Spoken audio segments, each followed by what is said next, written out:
ধরেন স্যার, ধরেন, জলদি ধরেন স্যার, যেন পালাতে না পারে। এখন কোথায় পালাবি শালা? আব্বে শালা কোথায় গেল? হ্যাঁ, আরে আমি কোথায় এসে গেলাম? আমি এনেছি তোমাকে। এই দেখো, এই বড় দানব আমাদের নাগলোককে ধ্বংস করে দিচ্ছে আর আমাদের মহারাজ এর সাথে যুদ্ধ করতেছে। তো এখন আমি কি করব? এই জাদুর লাঠি শুধু মানুষই চালাতে পারবে। এই জাদুর লাঠি হাতে নাও আর এই দানবকে মেরে দাও।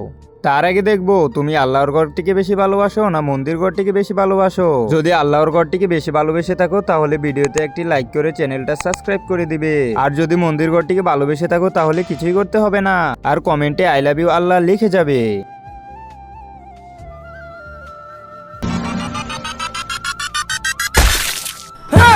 আব্বে শালা, তুই আমার মহারাজকে তো মেরে ফেলেছিস।